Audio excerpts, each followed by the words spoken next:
of the Reject Nation, this is That's a Great Question with Coy Jandreau. I'm your host, Coy Jandreau, and I am here today with the one, the only, the Charley Feldman, and they're one of the most essential parts of one of the most important shows in my life, X-Men 97. I am so excited that today, not only do we talk about an exclusive Easter egg that no one knows about yet, not only do we talk about deleted scenes that didn't make the cut, but we have a full spoiler conversation deep diving into individual characters, in arcs, in comic moments. This is the type of conversation comic fans want to have, that cartoon fans want to have, that fans of animation and translating things want to have. This conversation meant the world to me, and this is also thanks to Multi-House. We're here in the Preserve LA space, which is home to 6,500 trees and plants, and it is genuinely one of my favorite places to film anything creative because it feels fulfilling. So this conversation meant a lot, and I'm so excited to dive in. Charley was the first writer brought on to the show that was being run by Beau Demayo, and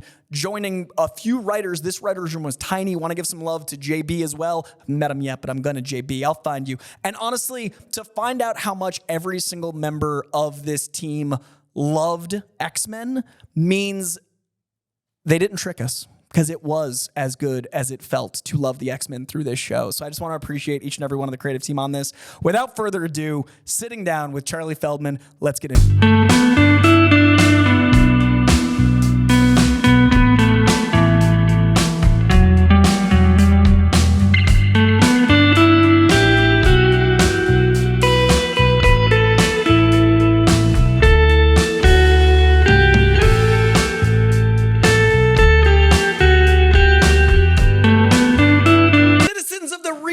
Nation, I am here with Charley Feldman, writer of X-Men 97, supervising producer of X-Men 97, and friend of me IRL. I am so excited to be here with That's a Great Question, to talk to someone that I genuinely enjoy in regular life, who has made one of my favorite adaptations of one of the most important things to me in my life, the X-Men. How are you doing today?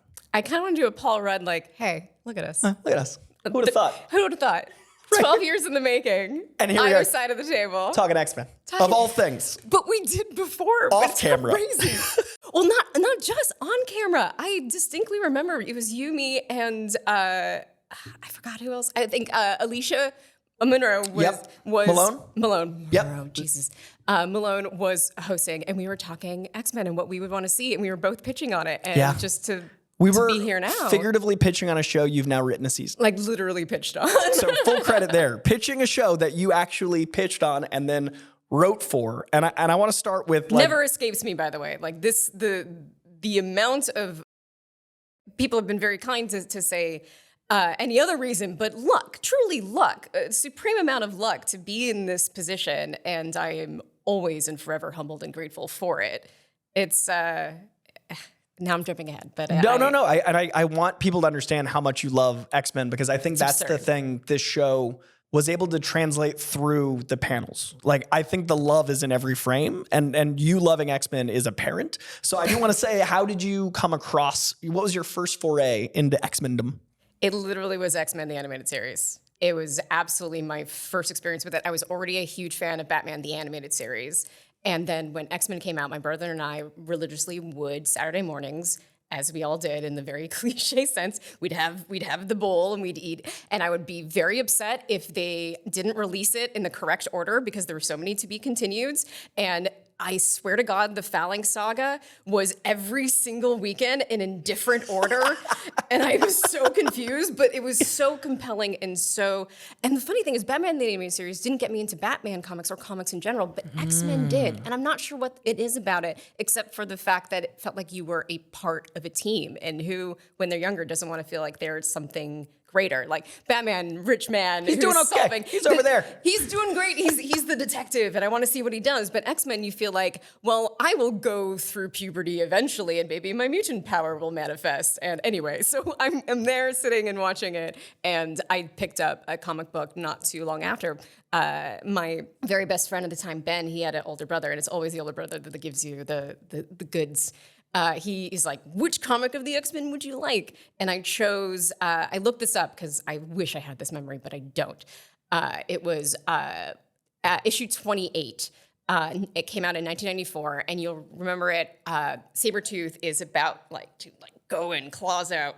A white background of the cover with Jean Grey underneath him, and the entire thing is about reforming Sabretooth, which couldn't be more X-Men than trying to reform an enemy.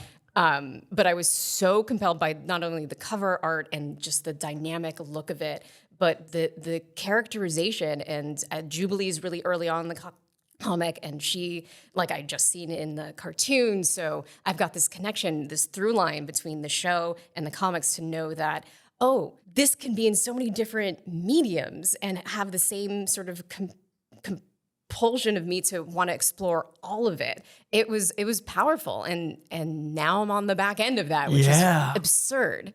And the timing of that, I just want to speak to is, if memory serves, that was 2.5 years into the Jim Lee run, because that would have been 93. I don't think it was Jim Lee who wrote But then Jim Lee started X-Men 1 in 91, if I remember correctly, for that second title, because it was Uncanny X-Men in 62, and then in 91 he got his own title that was running Claremont and Jim Lee. So it would have been 2.5 years into that if it was issue 28. It was an Argentinian writer. I want to say Nissi.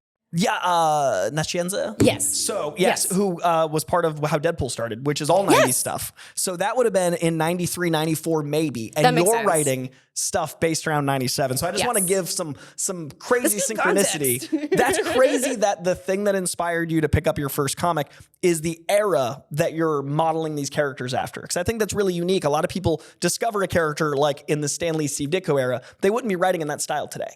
Absolutely. And the virtue of the show, and certainly the comics of the era, you're all building off what Claremont did, who's building off what Stan Lee did and Kirby did. Yeah. So it's this, you're jumping into this story tradition that I feel like, I know this has been said several times by smarter people than I, but you're in sort of a storytelling tradition that is likened to mythology or folklore.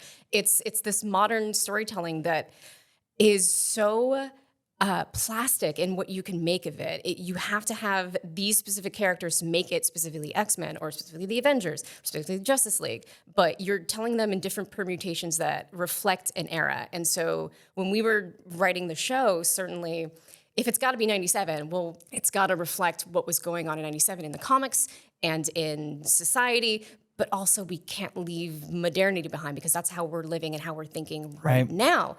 And now we're getting into how we adapted and looked at the storytelling of it. But you're trying to keep all of these eras in mind. Yeah. The traditional era, the story the stream you're stepping into that comes with all the story behind it.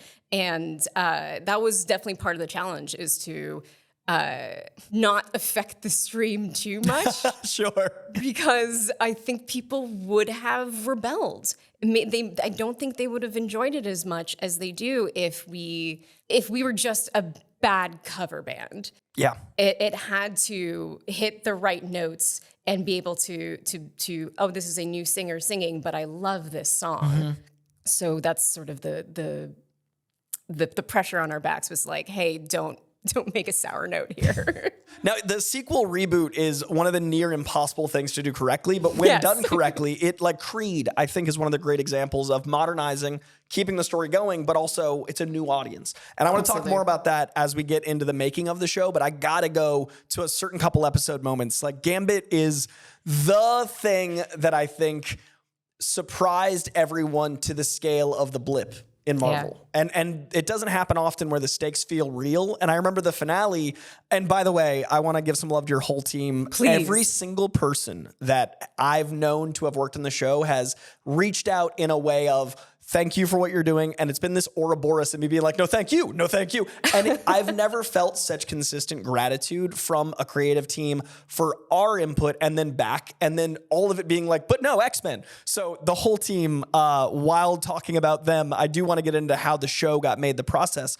But in the gambit of it all, I really have to know how early the decision was made to go, oh, no, he's staying dead. And to make it that mid-season moment that left the rest of the season at such a high stake. Because I was saying the finale, we thought like Nightcrawler might buy it. We thought Rogue, because of the stakes being so real, it actually made the stakes real for everyone else. And certainly you know what happens in comics. So right, everyone dies. Especially, well, yeah, Nightcrawler specifically in that moment could have.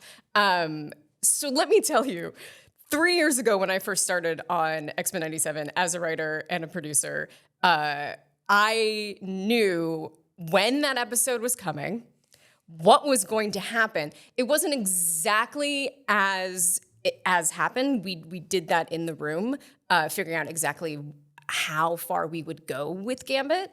But when we made that very final decision, I had to carry that and meet people who would tell me, oh, Gambit is my favorite X-Men. Like, Remy means something to me. The thief with the heart of gold. And I had to be like, yep, we all love him. And we do. I mean, I think we gave him one of the greatest death scenes I've seen in a long time. I couldn't presume to put it at like Tony's death in the MCU, but I think it did because of the past that character, the nostalgia he claims, but also just I hope we made you fall in love with him in the 100%. first 4 episodes. So even people who do not come with the history and the longing and the loving and the appreciation or the identifying with the character would be brought up to speed. And that's sort of how we approached all of it, was like, we didn't want to leave anyone behind in the narrative because then we're not being good entertainers and being good writers. So to choose a character like Gambit that has so much affection was, I think, a masterstroke from Beau. And I think why Beau got the job in the first place is to have that devastation in the middle. And I know he's talked about before in interviews about the 9/11 of it all, how we all thought we were safe in the 90s in certain regards. And I don't know about certain quarters, privileged quarters. Hindsight's a hell of a thing. Truly that. But once this happened, you couldn't go back from. We talk all the time in talking about the MCU, where you've got canon events that cannot be changed. You've got the Watcher looking down and confirming such nexus points. But truly, that is in our own history. That's what we can emotionally latch onto. And certainly as writers, we want to make it feel as personal as possible. We are taking from personal things in our lives, things we've experienced, and the common history we all share. Otherwise, it's not going to make any sort of impact. So I credit to him to make that the midpoint. And then we have to pay that off. And it's all the sort of denouement, the end result of that is the back half. And I'm so happy that people were willing to go, that fans were willing to go there with us. Because there was, when you're in the vacuum of writing such a thing, you as a fan inside the house, which everyone on the team, and again, we need to stop cold this interview to just say top to bottom fans on this team, top to bottom, the best in the animation industry. I have just blissfully been in this, specifically in animation, since 2017 is when I broke in.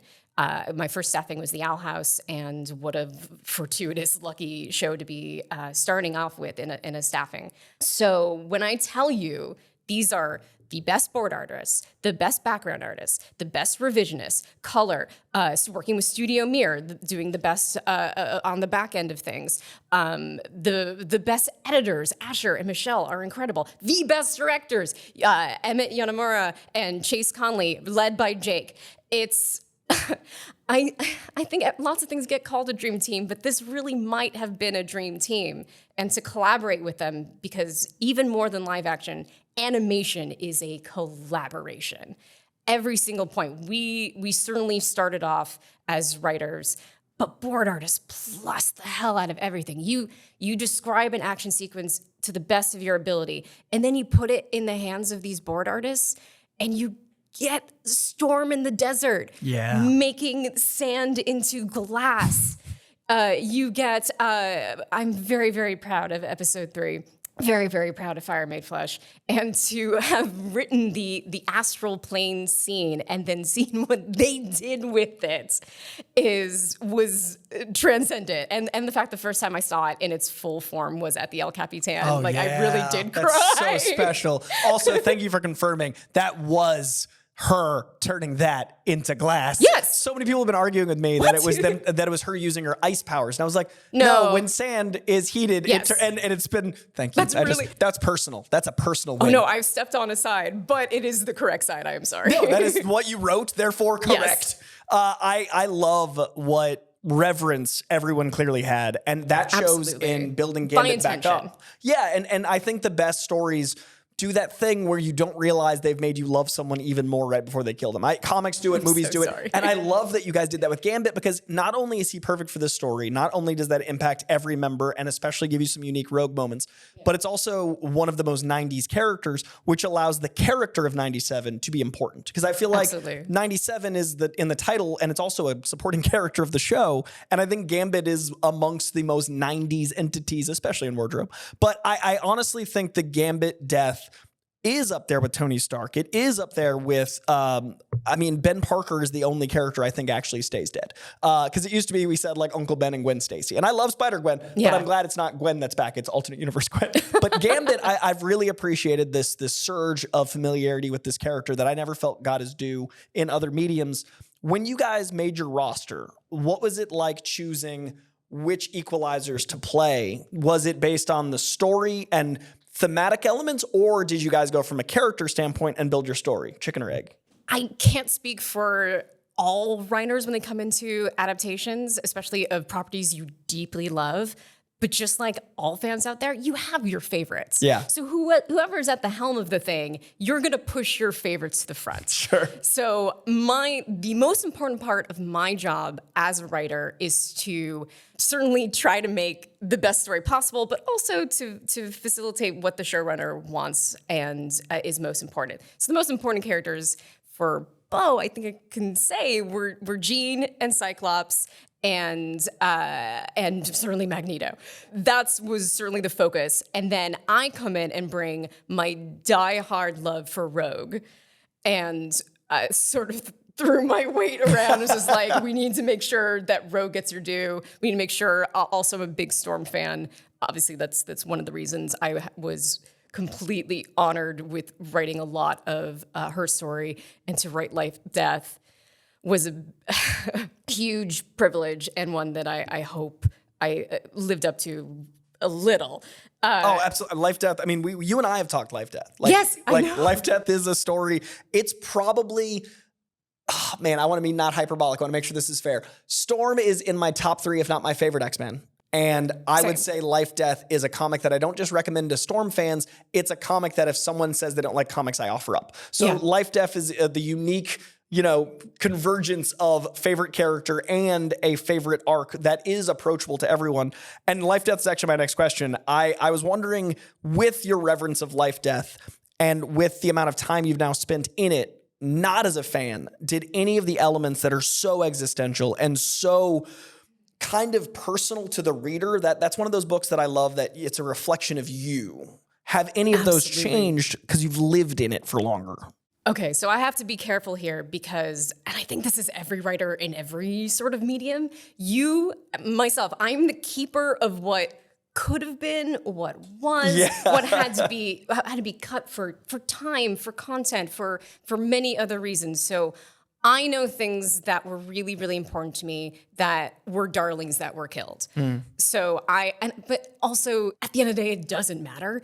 The enjoyment of it is so humbling and palpable from fans that it doesn't matter what I know and what I was hoping for. But a thing that I will say and will share behind the scenes a bit is something that was important to me when reading Life Death is I, through my life, struggle with depression. And Life Death is about a lot of things, but certainly the romance is a part of it, is about depression, about a woman, a goddess, who you can see as someone who's somewhat of a storm, a lot of people call overpowered, which I understand because as an Omega level, that is sort of, there is kind of the O and OP. Literally, in the there's no limit on that power. Right. But what does that do to the very human heart within? I think there's this sense of, I have to be everything to everyone. I have to, the pressure on that. This is something, obviously, I cannot speak to, and something that informed and it should inform the character, is the experience of blackness. That's integral to her character. So much debate should be had of whether I should have had that responsibility, but I tried to honor that, read as much as I could, interview as much as I could, and hear specifically Black women in talking about Black excellence and what it means to them and the pressure it puts on them. I remember during the last election cycle, there was this thing like Black women will save us. And then you have Storm. Well, Storm will save us. Storm will come in and be like, show us the forecast and sort of swoop in and save the day. And the pressure that gives to anyone, regardless of race, when you are at a very high level, the burnout of that, it's a different sort of depression, I think, where you have these expectations put on you, things that are part of your identity that are sort of conflated with that. So you have your inner expectations, you've got the outer expectations of your team and the world. And I as much as I could put that into Life Death, I wanted to. We had her in bed, like that first panel in Life Death, where it's like the sea of a white sheet. And that's how depression certainly feels to me, where it's just all bed all the time. You are in this greater like a desert of sheet. And the mirroring in the desert is beautiful, by the way. I love that the sheets. I mean, at least that's how I interpret it. I love that enveloping whiteness was mirrored with the enveloping yellows and browns of the overwhelm. Precisely. And like I thought that was such a beautiful visual metaphor to translate, because the comic always felt hot. Like the comic to me, when I read that book, I feel a temperate change. I always feel an overwhelm of like when you're in the desert and you can't breathe. Yes. And to me, depression feels like someone sitting on your chest. So I love the desert setting. Absolutely. And I thought what you guys did with that was oppressive heat. And I love that it felt like that, even in the bed, which is a place of comfort generally. Yes. So it's playing with the what's comfort versus what's oppression. And I also feel like that's depression. That's also what the story's about, what oppression is. I mean, that's the X-Men. But with Life Death, I really love that you told a story that is so existential, and you used existential tropes and comic book tropes, but in new ways. And so I think that, the killing your darlings, I do think you have to adjust to any medium. You have to do that. Yes. But I think that that's going to get more people to read the comics. And that's what you said, the most important thing, yes, is to get people towards the comics. That is literally what got me into comics, was the original, the Lee Walls, Larry Houston. I can't believe I had the opportunity over Zoom and then in a repetitive, like I just fanboying at them at the premiere, just to be like, you don't understand. My life would be different. The trajectory of my life. Comics are such a core of my being, and it wouldn't have, I don't know if it wouldn't have happened, but I think it wouldn't have happened without X-Men the Animated Series. So to maybe be that for an upcoming generation, God, we want you to read these comics, because there's only so much we can do with 10 episodes. Yeah. So please go to the Claremont era. Please go to the Bendis era, yes, which is my favorite. Is slept on comparatively. I mean, obviously Claremont's God, but yes, Bendis's these era. are all gods. I mean, the Morrison era is so weird, and I love that you touched on it and gave people a little ease for Extinction's like, oh hey, and then it scampered away. And I think that's what, and I want to get to that when we get into the second half of this conversation. But I think that what X-Men did, I love what you said at the top, that Batman is a character you watch, X-Men is a character you want to be. And I really feel like the X-Men comics are more approachable to people that are outside of comics because of that, because you're in the story. Yes. And ironically, because we've talked about how this paralleled our old life, when we were at Screen Junkies, the creators of the X-Men show, came to one of our movie fights live. And I remember I defended Batman the Animated Series as the best animated show of all time against X-Men. And I remember they had followed me on Twitter and unfollowed me because I like fought so, and it hurt me so bad because I was like, it's just a game. I didn't mean to. But I will say on the record, that as much as that hurt, because of X-Men 97, I put this above Batman now. Because of what you and the team has done. That's true. That's recency bias, and I love you, I appreciate it. Because I think Batman, the difference is they're both 10s. But the difference is what this has done is it's allowed people to go, there's more story to tell. And I do feel like Batman the Animated Series absolutely opened that door, but X-Men encourages that door. Absolutely. Like Batman will show you the door, you guys go through the door. And I really think Life Death's a great example of that. I also think Bastion's a great example of that. I want to talk about Bastion because Bastion's a character I never thought I'd see adapted. Bastion's a character I never thought would necessarily work adapted. And Bastion's a character that, if written incorrectly, is like 5,000 characters instead of like one character.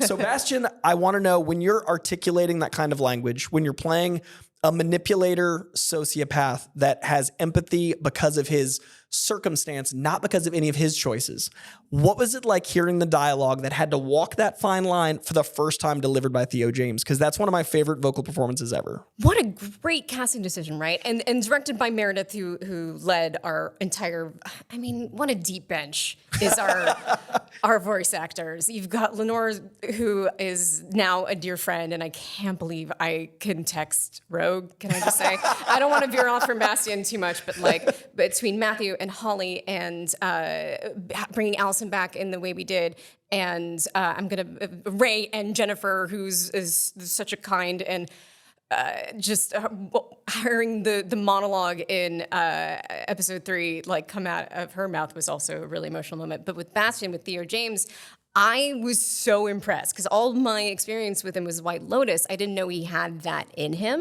And especially how we were conceiving of Bastion's characterization was very much like a little bit of like the throwback. He's got some jazz in him. He's got some jazz, but it's this understanding of an America that never was, but is in the imaginations of people who want it to have been just a time of prosperity, and he was sort of emblematic of that. And that's sort of what I was talking about with the trying to honor the comics as much as we could, but also given what we're experiencing now, marrying the two in a way that doesn't break anything. I love that. And this is, I am going to get a little tangential here, but I would be remiss to say, like, when you and I have talked shit about previous X-Men adaptations, I've been thinking a lot about this. When there are bits and pieces of all the X-Men movies specifically that I love, but where none of them have ever fully worked for me is in specific characters that meant a lot to me, because we all have our favorites, that get broken. If you break what the essential part of a character is, I don't think the audience and the fan follows you. It's not the character anymore. There has to be a line in the sand where it's not the character, it's a what if. There has to be a line. Exactly. But the stories are more malleable.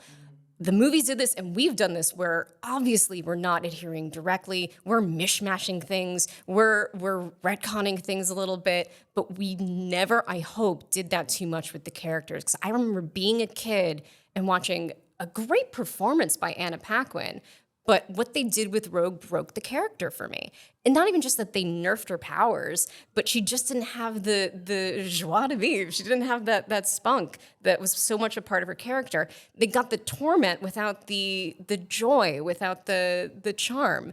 And when Bastion or any character in our first season, we just made sure to honor what these characters, what their souls were, I like to think. So with Bastion, I do agree there is that nostalgia is toxic element, because I do think there's something that we're living through right now because of trauma where we look to the past as an escape as opposed to what it actually was. Like rose-colored glasses have never been more prevalent in the back of our heads. And it's really fascinating with a character like Bastion, who not only represents the nostalgia for a bygone time, but also a bygone evolution. Like he is trying to go back to... He was always an anachronism, too. Because he's such well ahead of his time, being Nimrod, being like... He's always a futurist that thinks the past is better. It's this weird like nexus of retrofuturism and also like actual future that he's trying to mold in his own image, very literally. And him being a government stooge is especially ironic, because I've always thought the government did the best. This is a little political, but the X-Men isn't. The non-political X-Men that I read, I always think it's interesting that the government is working to hold back progress as much as possible, which I feel represents a country I live in. And I think that the character of Bastion represents that as a singular entity. And I always loved that Bastion used the government and used policy to get his way, while the X-Men used vigilantism in a way to get progress. So when you're writing that fine line between how do we make sure he stays offensive, but also believable and not mustache twirling. Yes. Because when you've got characters that represent aggressive progress and you've got something that's trying to hinder it, how do you find that line between like, I'm the bad guy? Because he didn't feel like you had some empathy for him, whether it was his mom, whether it was some of his dialogue. How did you find that in the dialogue before it became a performance? Well, the mom aspect is a grounding element and something I think is essential to writing any good villain. You don't have to have a mom or a mom who dies, or is hurt. But I do think having a little shred of humanity in there is important, especially since he's sort of trying to speak for humanity, even though he is different. And the tragedy of a Bastion to me is he's not able to recognize that he is different and that should be celebrated. He is very purposefully sort of a shadow mirror to our mutants who it's happenstance. It's you are a mutant by virtue of your birth and you cannot change that. And Bastion has the exact same experience. He didn't choose to be this way. He exists this way. And that's so tragic that he's willing to hate himself. Not willing, he hates himself. But he's not able to reckon with that in a way that lifts people up around him. Instead, it sort of like curdles into this black hole of, I am going to change everything without even looking at myself ever. Because for him, it's way easier to go on this campaign than go to therapy. Yeah. But that's not a good television show as we send Bastion to therapy. We need to have him process all of this self-hatred in just such a way. And there has been some discussion. I try to...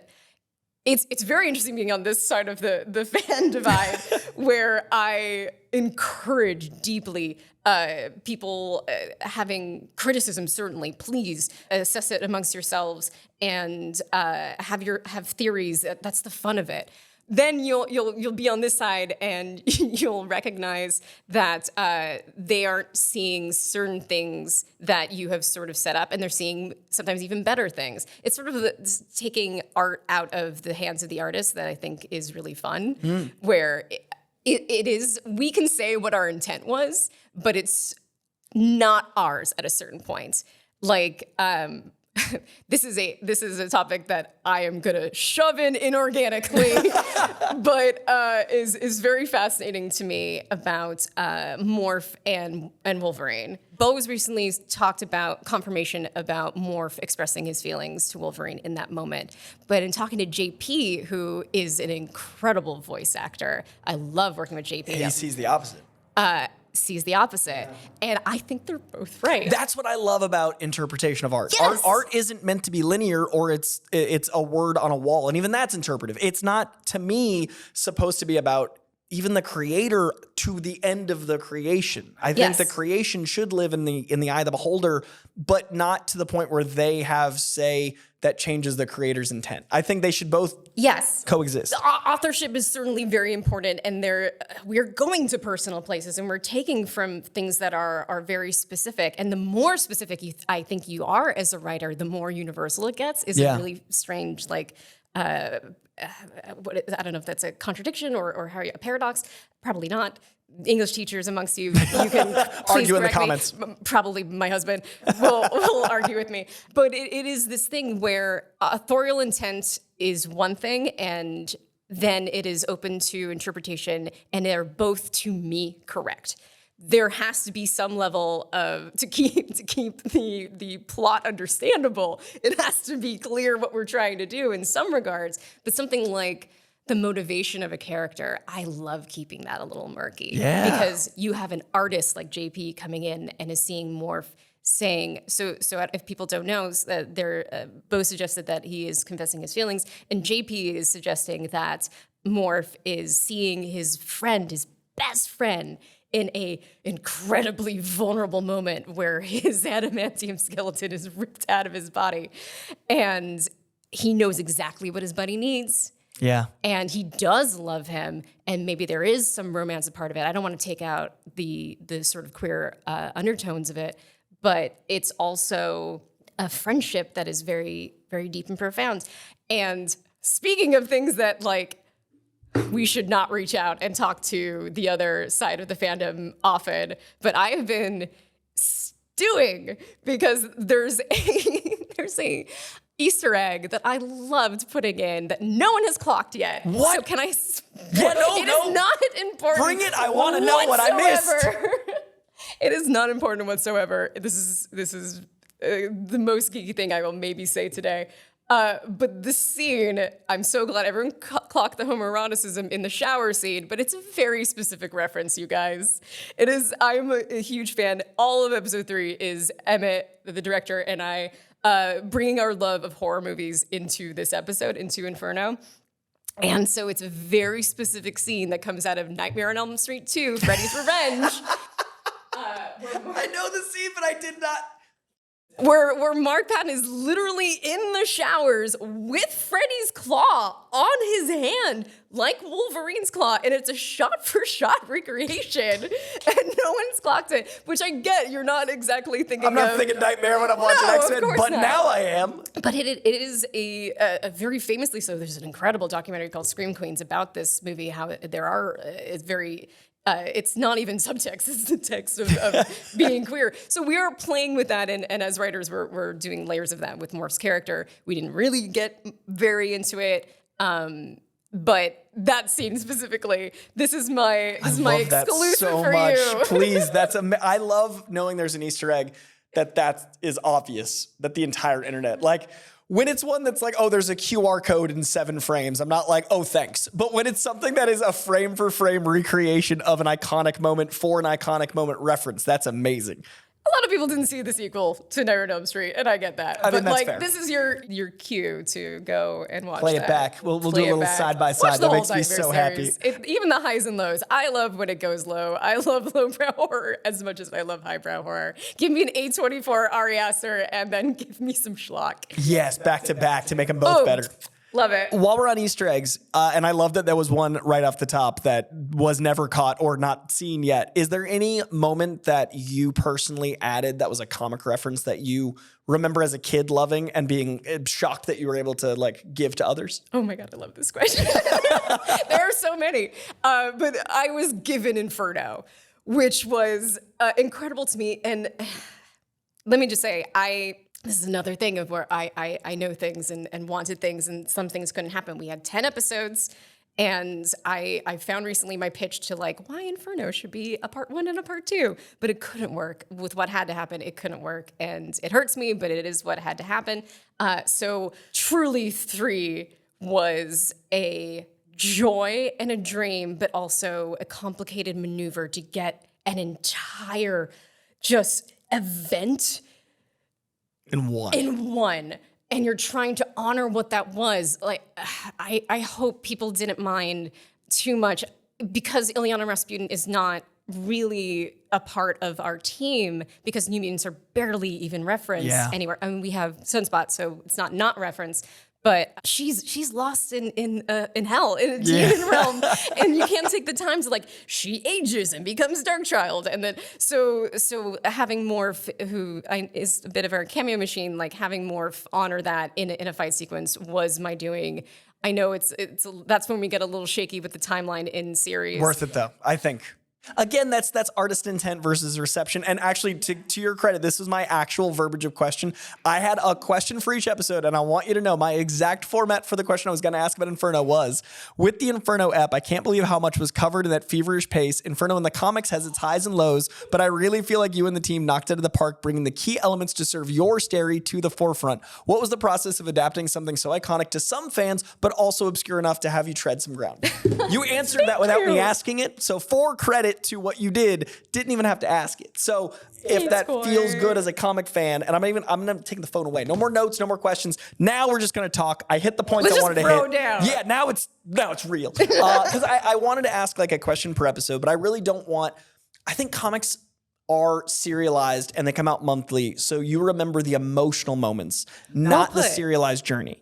So now that I've gotten the serialized journey out of the way, the emotional moments, I got to talk about the actual line, remember it, that you were able to re-implement after it was used in the episode moment. In episode 7, when you landed not only one of your favorite characters saying it, but also that was her getting the redemption she didn't get with Bastion. That was her getting the redemption she didn't get, arguably, with Miss Marvel in the original show. That's her getting redemption for 15 years of rage. Yeah. And it's in one line of dialogue that's become iconic to the show. What was it like hearing that delivered in the episode, knowing the weight of it through you writing it, through the years of importance of it, through your love of Rogue, like that oomph? I mean, Lenore, give her the Emmy. Is there an Emmy for voice acting? I sure hope so, because it belongs to Lenore. Her emotional breakdown in 5 at the end. Like, I remember when we in the room, we're talking about, we're sort of tracking where the characters are, and I'm sorry, I'll get to that. You've answered questions I haven't even asked. Please, by all means. We're tracking where Rogue is on Genosha during the party, and it's very deliberate that she's showing a lot of skin because she finally feels comfortable to be around Magneto and be able to touch Magneto, and it is just skin. But to understand that as a writer, well, while she's fighting, she can't touch anybody. So that makes it extremely difficult to do any sort of help that needs to be done. We found ways, and she obviously, as a character that we want to have a psychology you can track, she found ways, but she's not as effective as she would be if she was clothed. So when we got to the point where Gambit is he dead? Is he alive? We realized, well, she'll know immediately, more than anyone. She doesn't even need to check a pulse. And it's the final moment she's able to. And Lenore's breakdown came from some personal pain, and she's spoke about it in an interview with the death of, I believe, her niece. And that's what a good artist does, is to take that pain and create something like that. And you hear it, and I think it's devastating. I think that's one of the reasons why episode 5 is our Emmy push, and why it holds down the entire season as our centerpiece. So then to hear her own that, and let me shout out very clearly and with my full chest, writing the episode with JV Ballard, who's a dear friend and a great talent, we were able to, I'm a big fan of the writer's room. I'm a big fan, not just our room, which was very, very, very small, and we can get into that later. But I love different minds on storytelling for a variety of reasons. But both of us coming at tragedy, both of us coming at redemption, and to talk about it in an even smaller than a writer's room way, like, okay, what line should go here? Yeah. How should we express it? Was such a gift to work with JB. And yeah, I just really wanted another darling. Rogue taking the memories from Gyrick. There was a scene where she sort of has to process Gyrick in her mind. There's a lot of scenes in the original series where when she absorbs powers, she gets them in her head. Mm-hmm. So you've got this sort of avatar of hatred against mutants in her own head, battling with trauma, battling with loss and mourning, and it was a conversation that just definitely had to be cut for time, but was really cool to see with Lenore's voice over it, because I don't know, it's something that I think is really relatable. That's part of why I'm a Rogue obsessive, is because I find her so very relatable, and unfortunately, in all of our lives, we are going to go through a tragedy. Hopefully, not as a genocidal tragedy, but the loss of a loved one, I think, will touch everyone.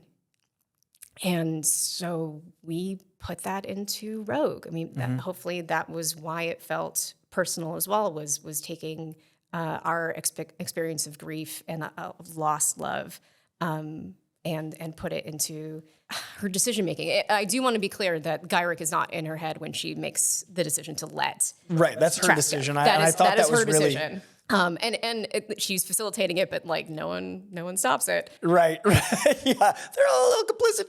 A little bit. And then of through course, it. I understood. Yeah, I mean that's the sort of the push and pull of. And then you can't let me keep being a tangent machine. Oh no, I'm enjoying, because now you're talking about stuff that I didn't even. So I'm not going to stop you tangenting, but I did want to ask, and it might be related to this tangent. Those moments that you had to move or the kill your darlings elements of like the Gyrick example, like to Yes. keep it on track, because I think I said Miss Marvel a second ago, so I got Kamala Khan this morning. I meant Captain Marvel. She always had like, you know, some of the guilt. Well, she was of, Miss Marvel when she was absorbed she in powers. was. She was named Miss Marvel. Yeah, then. she was I wasn't Ms. incorrect. I was just ready for the comments. But she was Ms. Marvel hadn't at the time. yet achieved captain There was no status. promotions at the time in the comic books. She was becoming that character. Right. Carol Danvers is a character that's caused so much guilt for Rogue that I Yes. think causes a lot of her anger. I think guilt turns into anger very easily. And I think anger is a really useful way to externalize guilt narratively. So with the Gyrick decision, I do feel like that was the right thing to cut if you were going to cut something. Absolutely. No But question of that. my question would be, is there moments from the show that, say you'd gotten 20 episodes? Are there any idealized storylines that you couldn't tell that you'd want to share with people because you know that they can't be shared? Do you know what I mean? Like, this is the extended cut. Oh wow! What I would have given for an extended cut? You all have no idea. So I am a fan of the filler episode. Frankly, I think filler episodes can be really revealing about character and also just fun. I miss 22 episode seasons, like a lot. I think that's one of the great losses of streaming, and there's plenty. And when we can spill a lot of ink. But thank you for being weekly. I know it wasn't your decision, but thank you, because I think water cooler conversation is the reason TV exists. I don't disagree. God, if we had that for Fallout. I mean, Fallout is incredible, but like. But it was not in the conversation 2 weeks later. X-Men is in the conversations 2 weeks after 10 weeks later. It didn't hurt us any that it wasn't, because we got like a big runway. But it's week 12 or 13 from release of X-Men, and we're talking about it because of the format and because of the quality. Every project I'm now on, that's what I'm pushing really hard. And it's like, this is the evidence, you guys. It works. And it's growing. The evidence is growing. Anyway, extreme cut. With that said, 10 was all we could possibly get. And for instance, I too would have liked Jubilee to have her own episode in the Mojoverse and Life Dead be its own episode. It was a weird marriage, and I certainly did the best I could. We wrote the best we could. I would do more episodes that weren't tragic. A trip to the mall would have been nice. You know, it has to be there. It has to be tragic. It has to be melodramatic. It has to have stakes. But I think there is room for some of the filler episodes that have more fun and games with it. That said, the ones I remember the most from the series were not those ones. The ones I remember, like The Gift, obviously a high-key rogue episode. So yeah, if I had more episodes to do, there would just be a little bit more respite from the arc of the story that we needed to tell. We would have more diversions, which for Reinhardt, maybe that's a good reason we didn't have it. It was really focused. We were able to like really hone down on what was most important. You talk about Inferno. We had to be what's most important and essential to Inferno, but also to the storyline we're telling. Places where they needed to be, emotional places where they needed to be, where Madeline needed to be, where Jean needed to be emotionally, where Cyclops needed to be emotionally, and setting up Cable, setting up Nathan, and where he needed to be. So it all happened for a reason, but yeah, having room to breathe would have been lovely. I think it does speak to how well the show is paced, that it so much had to be, removed from the narrative of the comic, that this is like 60 issues in 10 episodes. Yes. Like if you actually look at the Maybe storylines. that's better for it. Maybe it's more fun that way. Maybe it would not have been the same if it was 22 episodes and then sometimes you get a Morlock Christmas, which can be delightful, but also Yes. we like schlocky horror and A24 horror. So there's also a generational thing where I feel like the TikTokification of society has caused a different pace. Like we might have enjoyed a 22 episode season that the next generation might not have, and now we're appealing to both. And I think the show really does appeal to both. But I want to talk about two more characters, then get into some of the crew stuff, because I do think it's fascinating. And for the people that watch at home that are in the entertainment industry or want to be, it is very rare to actually get to talk to a writer that is coming off a successful show in this format in a way that is like the actual nitty gritty of making shows is so insane. So I want to talk about that after these two characters. But Wolverine, to me, is an incredible character that I think works really well in Wolverine titles, and I think works really well as a supporting character in X-Men titles. I think one of the big things I've always had a problem with is I love the X-Men movies, but I think they're really good mutant movies, and the X-Men movies we're gonna get. I think we're coming to them. Yeah. And I think a big part of that is dynamics in team. And I don't think of Wolverine as a team leader because that is the opposite of Wolverine. Wolverine is literally a loner that is trying to figure out who he is, and he's kind of a guy who is reluctantly accepting that he's a team player on his terms. That's not a leader. So I think that was really well captured here. I think that the way Wolverine was utilized was the essence of the character. When was the decision made to have the character who everyone identifies as the X-Man, the character that got the cliffhanger that was going to make you go, okay, I'll see you next season? Like, was that an intentional at the top? Like, we need to use him as he's used correctly in the comics, but also we're going to do this thing that's going to make you in agony because you already have love for him. You don't have to build up love for Wolverine. It's there. Absolutely. And may I just say, I love your interpretation of that, not just as a friend, but like it's just so accurate to how because Logan the movie works so well because he is a loner and he's tasked with something that he ordinarily wouldn't do, which is, save X-23. He should smell like a bar. You shouldn't follow him. Like Cyclops should smell like Old Spice and he should smell like a bar. You don't follow the guy that you don't know if he eats the peanuts off the floor. And also Justice to Short Kings. Yes. I know this has been said many, many times, but I love me a Short King Wolverine representation. Absolutely no slight to Hugh Jackman. Would Marvel exist as it is without his being on his back to make sure that... He's very broad, 6'3" back. But as big as the Outback, literally. So absolutely no slight, and I cannot wait for... Deadpool and It's Wolverine. going to be phenomenal. It's going to be the joy, the stupid joy that I think we all deserve. The quarter century in the making element is the fact that Deadpool was 15 years ago in the worst X-Men movie. Yes. And the fact that Wolverine... It broke the character. That's the example that everyone should use, because if you sew the merc with the mouth shut and Wolverine is a Weapon X program that needs to use Deadpool in that way, but then Deadpool isn't Deadpool, you haven't made a Wolverine and Deadpool movie. Absolutely. We are now getting a Deadpool and Wolverine movie, but it took a quarter that. century to get to like the characters. And that's the folklore of our, you can, like in an oral tradition, talk about these stories, but if you don't recognize the character in the story, like you can take them anywhere. You can put them on these like wild adventures, these fantastic adventures. You can take them back through time, but if the character themselves breaks and are unrecognizable, no one's following you on these adventures. Right. So that's why I think they had to do this movie, is because they broke it, and now this is them fixing it. And I so grateful. To bring it back to us a little bit, that is a good segue into what we were allowed to use, what we weren't, and what we were allowed to choose in the storylines, what we weren't. Characters we couldn't touch. We couldn't touch Cassandra Nova because Cassandra Nova has such an important part for this movie. I don't know what it is. I haven't seen the movie. But there's certain things that we sort of slid across the table, like, can we do this? Yeah. And they would push it back with with the check mark.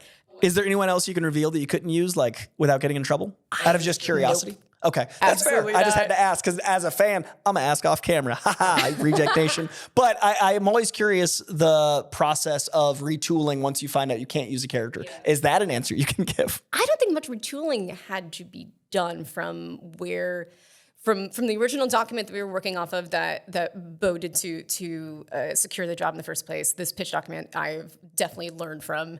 Is very, very thorough, but there's story ideas. They're not the textures, the what happens beat by beat. Wasn't in the document, but certainly where the general shape of where we wanted to go was there. So I would say specifically the 3-part finale was very late in the game. Okay. So was it a glimmer in our eye? Yes, but it took a little bit to, I think, convince maybe even ourselves that we've earned something like the adamantium being pulled out. I'm not sure exactly when that got approved one way or the other. It's so iconic, and there's 2.5 years. Yeah, you said 2.5, 3 years. I don't blame you for being like, well, it was March of 2022. Right.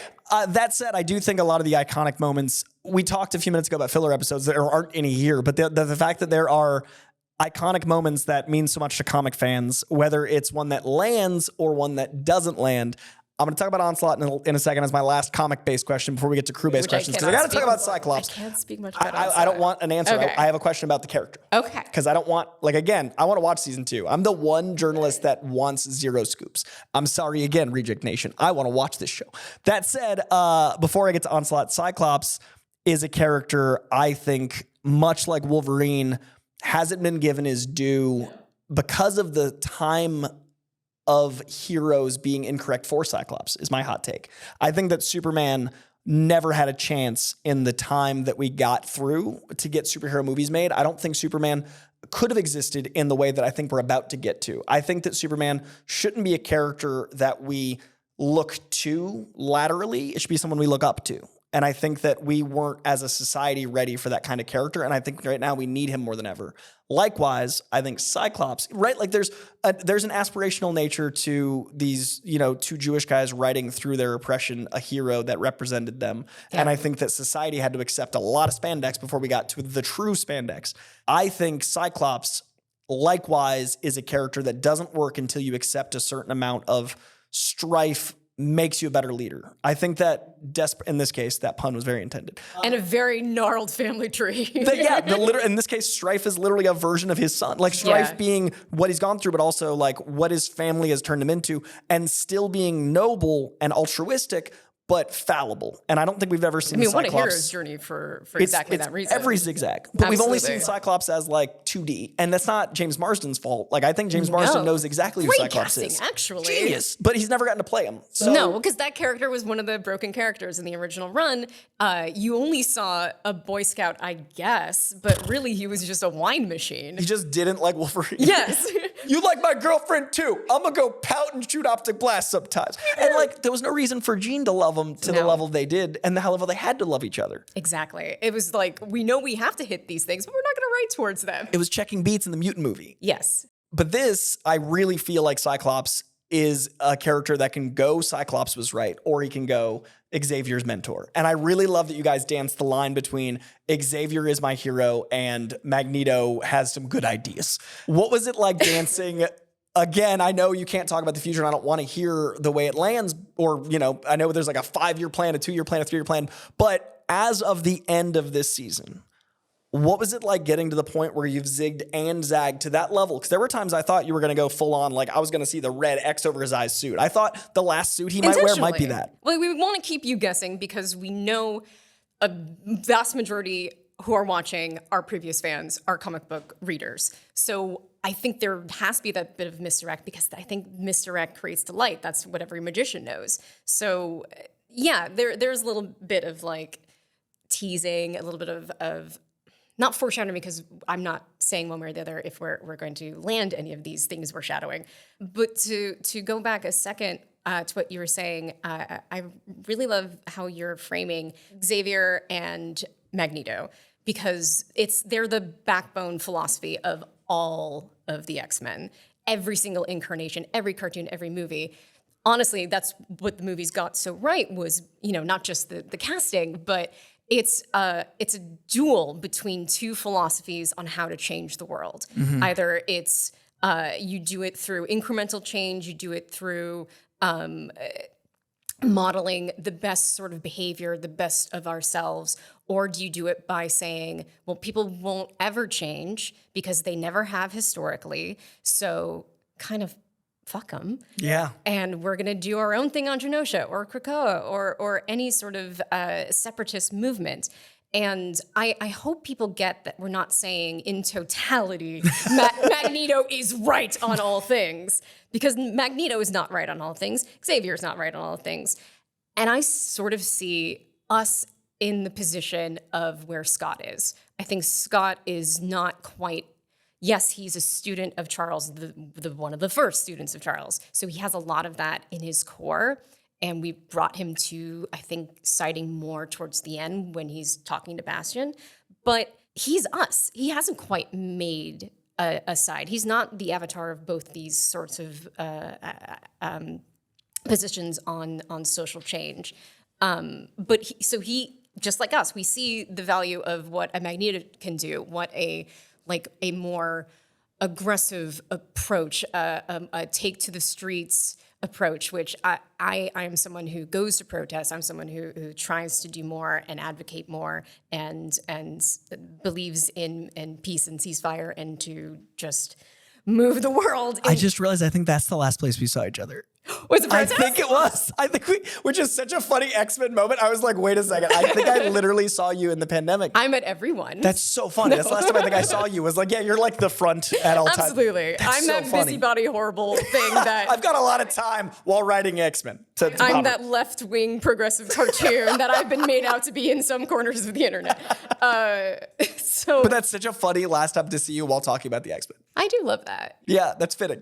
Because I think that's, as a fan on either side, if you're a fan who ends up writing or a fan who's reading, I think you have that expectation of here are a team who don't have to fight for good. Mm-hmm. They're oppressed on every side, and there are many mutants who cannot fight because their mutations are horrific. Yeah. Or they can't go out in public, like the Morlocks. Also, poor Leech. Oh, poor Leech. You vaporized his eyeballs. Not enough people are sad about Leech dying, in my opinion.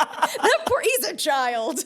And that I think was what landed for me. And to conclude the Cyclops thought, the active use of him as our eye line was genius, and making him not linear was genius because we aren't linear. And that's why I think I bring up the protest is he's a good leader. Can I just say, I think that makes him a good leader in a way that you can't have a Wolverine, because I think Wolverine can often be a little, I'm like seeing the chart of like lawful neutral in my head. But I think where people get Cyclops wrong is I don't think he's a by the book sort of guy. I think he has some similarities to how Captain America has recently been portrayed. Yes, finally.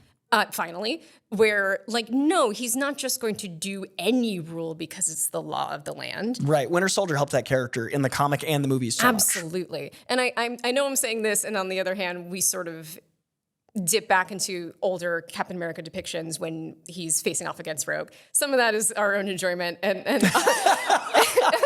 her discussing the shield, but also he has not always been that way. Right.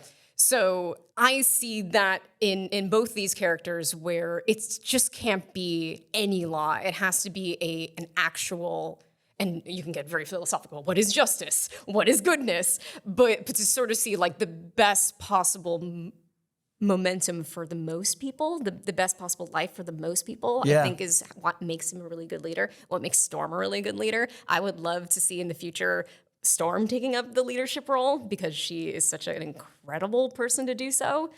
But that's, Seeing X-Men Blue and Gold form at all made me happy. So it means that's possible. And my last bit on season 1, and I do want to talk about like the behind the scenes for a moment because I know we're running out of time, is Onslaught, I believe. And I don't want to talk about the potential of Onslaught, but I do want to give you guys credit. I want to make sure I phrase this correctly. I am a comic book medium guy. Like comics are my jam.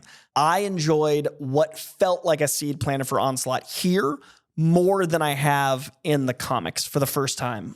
So huge praise. I just like, I don't want to know if it leads to anything, but I do want to say if it does, I think that conversation between the two of them where the tumultuousness of the sea was representing emotion and water itself being reflective and like the beautiful metaphors and allegories there between these two men who are diametrically opposed about a few things, but in love with each other and in love with their ideals in so many other ways, to me felt more like what I always wanted Onslaught to feel like. Whether or not it is visually going to represent that, to me, that seed planted, I want to give credit to the whole season setting up, even if it doesn't deliver it, what I've always wanted Onslaught to feel like. So I just wanted to thank everyone. That I'm taking that praise and putting where it's due to Anthony Salitti, who came in and helped with the last 3 episodes and is also a writer in the second season. It was absolutely God, thank you. That's also just so very kind. But Anthony was sort of the architect of where that needed to be shaded in and the possibility of that, but also basing it on these men and their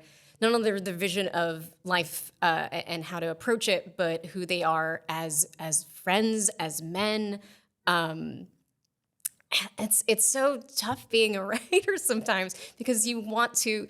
I could see a whole series where we're just talking about them and their origin story. So you're just trying to do with the allotment you have. How to make sure that you have a foundation to give a shit. Because we have new people coming in and they don't know their background. They don't have the previous series or the comics to tell them, like, this is why they're friends. This is why it would really hurt to see this friend who has been, certainly some depictions of him have him be genocidal, but I never see Magneto that way. Magneto is a different sort of leader, a different sort of philosophy, but not a genocidal maniac. He's not a Bastion. His origin wouldn't allow him to be. Exactly. It's very directly in a proposition of that very word. Absolutely. And there are so many amazing touches. Asher, one of our incredible editors, told me that the Newton brothers put in a sort of, I don't have the music terms, I wish I did, where there is a mourner's Kaddish from the Jewish tradition in some of the score during Genosha. Wow, that's beautiful. Because of the specificity of Eric Lencher as a Jewish character and what he had witnessed. The timelines I know are a little funny now. That's going to have to be, like, no matter what we do going forward with these characters, it's such a part of their DNA. And I think it's beautiful to put it in there in a way that's subtle, but also for people that are part of culture to hear and reflect on. Like, because I might not recognize it, but they would, and that's who should. Potentially, but it's so... I hope shows the detail we tried to put in there, but also its connection to the world we live in. We live in a world that history repeats so frequently. It doesn't always, to horribly paraphrase, it doesn't always... what is it? It doesn't always repeat it, but it often rhymes. Yeah, I love that so expression. much. I actually just did the total tangent. I just did a Furiosa review, and I kept oh my God. I kept stressing about how much I loved that it's a prequel, but it acknowledges the world rhyming to reflect the old Mad Maxes and the new, and the whole way it builds the world is the concept of history rhyming. Because I think that's more accurate than repeats. And I think this really reflects that.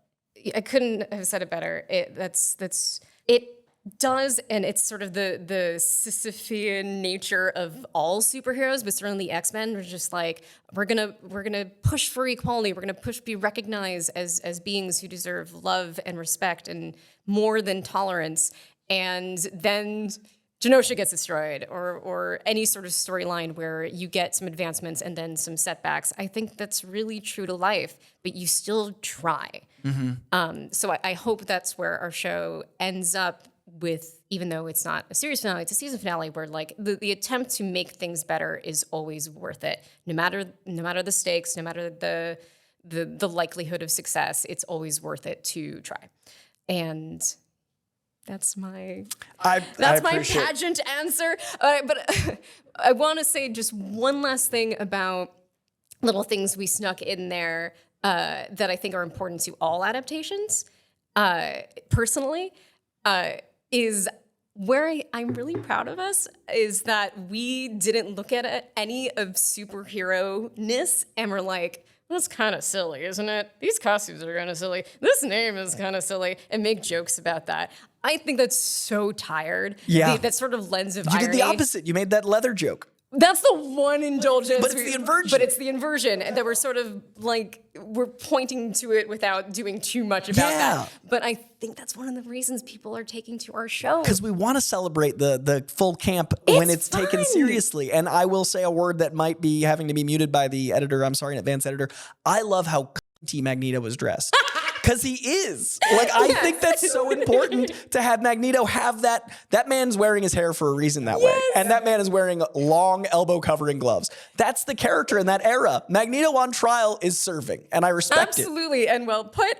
But we want to serve you with Goblin Queen and Deathbird, certainly. And Claremont was a kinky dude. He was a kinky Is a kinky dude. I called him a kinky wizard before, and I stand by it. It is important to the X-Men. I mean, people are like, oh, there's too much perversion in pop culture. I'm like, no, there isn't. We need to acknowledge everyone having a draw. And I think the Hellfire Club is a great example of a hell of a place I'd visit. This Met Gala, well, it's sort of why are queer people so into the X-Men? Well, because they're Look at how they dress, fashionable, act, they're gorgeous. Yes, it's every single, and also their outsider status, and also the fight that all queer people will hopefully not have to one day, but like it's all an aspect of that. But yes, I have to say behind the scenes, we have called him either Dad Nito or Daddy Nito. That is a thing that happened, and we should lose our jobs by the basis of that. But Dad Nito. I can't regret it too much because it's true. I would be absolutely remiss not to ask a question that really affected me as a comic fan and a movie fan. Like in my work, I talk about comics and movies and shared universes have become what they are because of Marvel, in my opinion. Like the MCU has allowed this to be what it is. And you guys did that again, in my opinion, in the same way that the Avengers did in 2012. That spinning Avengers shot, to me, is the moment I knew society had changed to be one of us. Like, the nerds won in that moment. You guys did it in the finale, where it went, oh, you think you know Cameos? You think you know? And it literally zoomed out to this macro that didn't feel even like the MCU. It felt like I was reading a comic. It felt like I was turning a page, seeing a panel, and going, they're all here. And I, one, thank you. Two, want to know, what was it like finding out you could use those characters? Three, and the personal one, Peter and Mary Jane. They're together again. Does this take place in a timeline that allows that to be the ending of the original show? Because technically this takes place in 97, show ended in 98. Is she still falling? Is she missing? I have questions. I can't answer that. Okay, let's talk cameos vaguely and I've then. already forgotten the initial order because my ADHD did not track the 1 to the 2 to the 3. The one? You lost me at the 2. We've got a new question. The 1 was thank you. The 3 you can't answer. So the 2 is... Hey, excellent. What was the assembly of, we can use this character, oh my God, this is exciting as a fan? Like I said before, we would sort of slide across the table, who can we use, who's off limits. In the greater universe, Marvel was very supportive in bringing the entirety of what the MCU can bring. Now that they own all of that. Yeah. So we're allowed to acknowledge, like, this is so much larger than it's ever been specifically on the original show. I mean, even the original show had Captain America, had Spider-Man. Like, so this is not, it's not off from the original by any means, but I don't think Reed was in X-Men, and I don't think, right? So that allows the Silver Surfer Daredevil show. was Daredevil either. wasn't. So that makes the Silver Surfer show canon. That makes in the universe. Yeah. So, I mean, we're a little siloed. We're our own. We're not. I see this as a pilot for everything animated. It would be great. I mean, I vividly remember when you and I were talking on Screen Junkies, you know very well that House of M is my very, very favorite event in all of comics, I think. And it couldn't exist without like all the work that came before it because it subverts with that depth of knowledge. But like you had said once, and I'll never forget it, like that's how you bring the mutants into the MCU is like... M of House, I've been calling it for years. Yes, and it would work so well. I have no idea what they're doing. That was one of the first meetings I had with Brad, was talking about my love of House of M and how much I really... Like WandaVision sort of makes it seem like I don't know if they could actually really do it because WandaVision, which is amazing, there's some.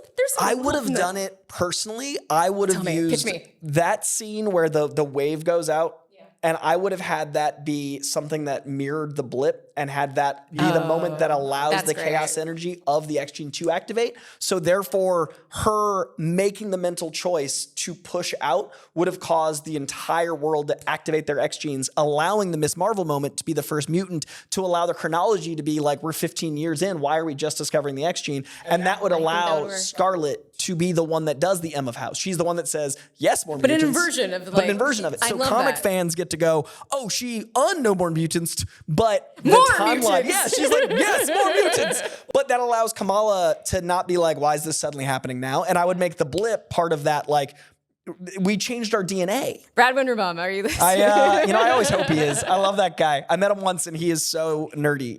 He really knows his stuff too. I was at a party and Peyton Reed introduced me to Brad Winderbaum and I was like, this feels pretty cool. And then the three of us proceeded to just yell about MODOK at each other. And it was like one of the things where I was like, this only happens in the back of the comic store, but you guys actually are controlling MODOK. So Brad Winderbaum running the animation side now, the TV side in general, what were the conversations with him, like, especially regarding these cameos, it sounds like they were very receptive, very open to it. Extremely, yeah. I mean, because they wanted to feel, yes, we are not a part of the greater MCU canon, but it still should feel like it's a part of things because we're introducing them to an entirely new audience. Of course, not entirely new, but like a new era. Yeah. So it behooved us to make sure that you would see people you recognize in the greater MCU. And we had a good mechanism to do that in Morph and also in the finale when it was a world event. And I love all forms of Marvel where we have like sort of Defenders level, where like got ground level superheroes, and also like where the world stakes that it is. I think you need to have a good balance of that, because if it's all like world stakes, I think you can be like, oh, the world. Well, if everything's an Avengers level event, nothing is. Absolutely. It's like you have to assemble the Avengers. They shouldn't just be hanging out. Like, I think it shouldn't feel like they talk about this with great death tolls. Like it becomes too much for your brain. Just like the stars in the galaxy, too much for your brain to comprehend. It becomes a statistic, whereas like one person is a tragedy, sort of thing. Now we're getting into, but that's a more existential question. But I think on the pop culture side, Marvel is smart to do Marvel Television, Marvel Animation, Marvel Studios. They just recently rebranded, having 3 tiers amongst their brand. I think it's smart that Marvel Animation could, I'm not saying you know or don't know, but I think it's smart that they could have this be the beginning of bringing those characters back in that format, because that scene allowed it or didn't. It just acknowledged it. And that's what felt like Avengers to me. Like, if they'd never done another movie again, I would have been heartbroken, but I got to see it. Yeah. So I think it was really beautiful. You guys gave comic fans a moment that we wouldn't have ever seen from our childhoods that hopefully goes places. But if it doesn't, I still got to live with those characters again. It makes me so happy and grateful that you took that out of it. 100%. Like this show has been consistently childhood rekindling, life affirming, and its childlike wonder never felt childish. And you guys didn't make a show that turned animation into a genre. You made sure it was a medium. And that's so important to me. I'm speechless. Thank you. That is so, because when you're in it, when you've got your nose to it, you don't see the full Monet of it. Like, you've got the dots. I guess that's different painter. Anyway, art history is more this Monet is a Seurat. The brushes. The brushes. Anyway, you're not seeing the full picture, but all you know is like, okay, what would piss me off as a fan? I don't want to piss that fan within me off. So you want to make sure, because I don't know, you are in this world so long. Yeah. You know what you're excited to see, and you start from that place of like, what would just blow your mind? And then you ask Marvel, can we do this? And they're sometimes like this, and sometimes like, we've got other ideas. But when you win that discussion, it feels like what I hope it feels like at home, where I can't believe they are doing this. I couldn't believe we got to do it. Yeah. I couldn't believe I got to write Inferno. I couldn't believe we got to kill Gambit in the way we did. I can't believe I love that you have 3 years of trauma about saying it. So you're like, I have to whisper it even now because I know it's been out there for 7 or 8 weeks, but it's still very painful. I think Jake is our #1 Gambit fan on the team, and his face was always during pitches. We're just like, and this is what happened. And he made it as the leader of the entire art team. Like, he has to think of all the horrible ways it could happen. So poor Jake. But anyway. That's a good way to bring in the crew side. I do want to talk for a couple of minutes about making a show such as this, because we've talked a lot about what you've seen on screen, but I think behind the scenes is also incredible. That could be a part 2, a second hour, but just for a few minutes. Speaking of Jake, we're sending our we wish he could be here with us. Yes. Man is just working. The hustle is never ending. The hustle is never ending. We're into season 2, and I should clarify, I only worked on the first season. I only worked for the first season. Sure, we talked about what would happen in a second season, but the work continues and is in phenomenal hands. Anthony is writing on the second season, and there's more writers on the team. It's hard to explain, but the first season was very small in our writers' room. It was technically on paper a 2-person writers' room. It was Beau and myself writing the show, and also going to records, and also going to pitches on boards, and also, but. It was very clear very early that it was a 3-person, because JB, even though a writer's assistant, I consider and was just clearly the third writer in the room, and was staff writer eventually with episode 7 and then going forward.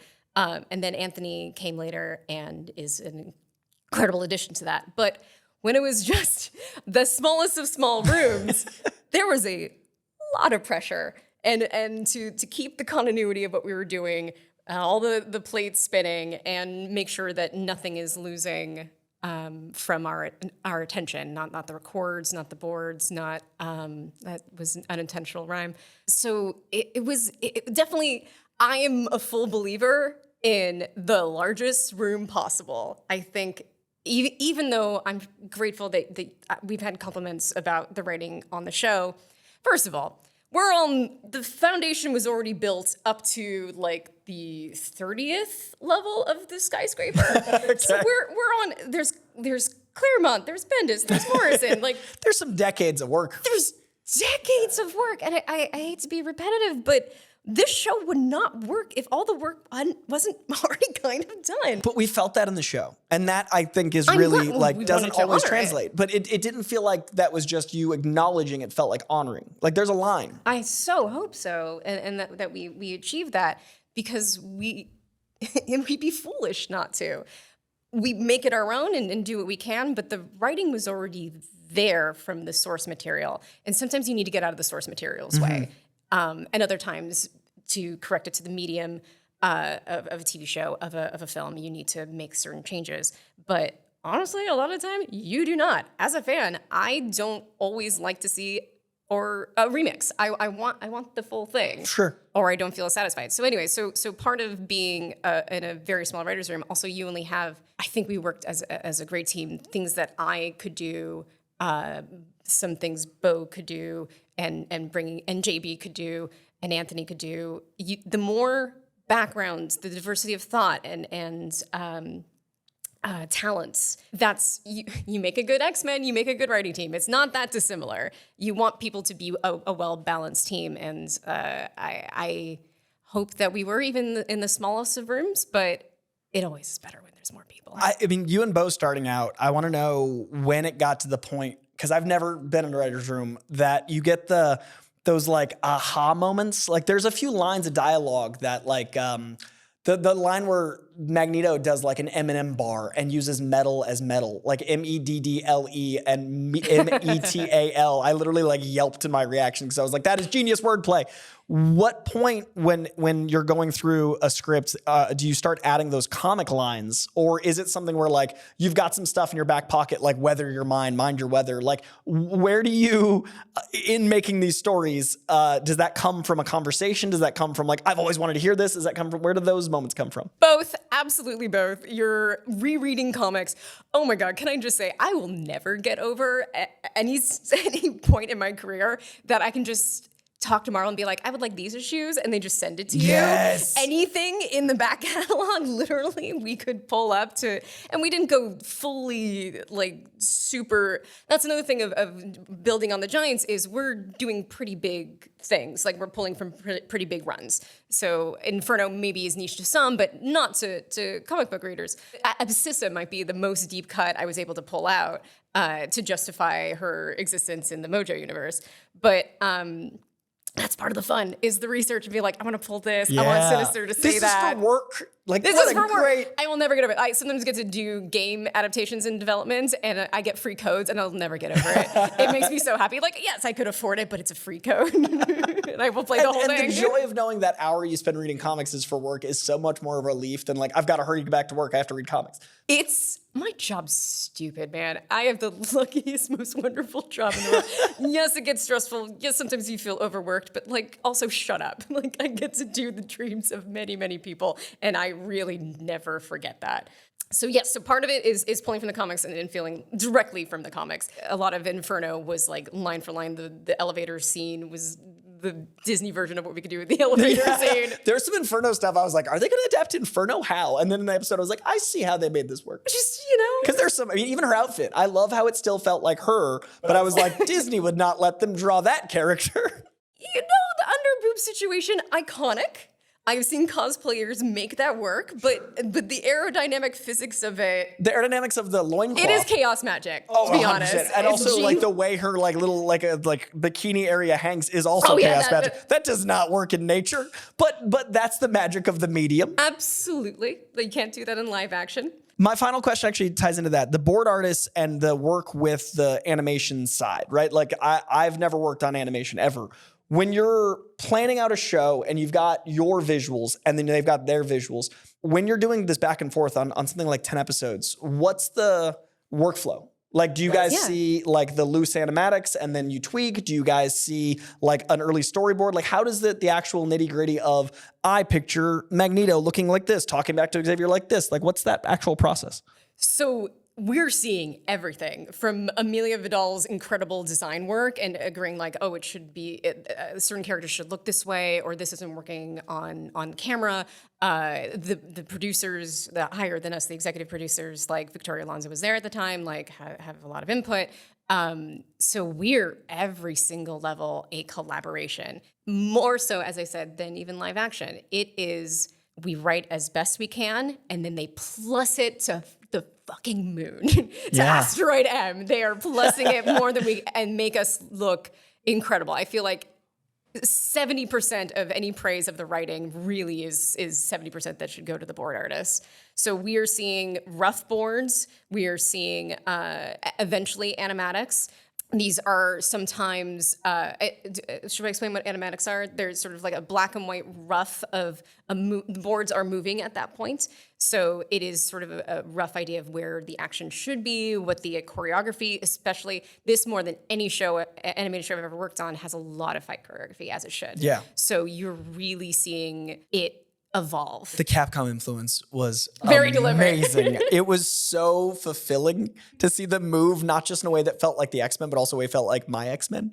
Like it felt like when Cyclops moved well and was actually Cyclops, I was like, the show did everything it needs to do, and then it did more. Well, we were amusing ourselves as well. So that final, like when he did his full and I was like, they got away with it. How'd they get away with it? One of the first boards I saw, can I just say, getting out of the Capcom just a second, was the fall of Cyclops from the Blackbird to the ground. Oh, yeah. With the laser blast. And I just sat back and I'm like, this is the coolest show I'll ever work on.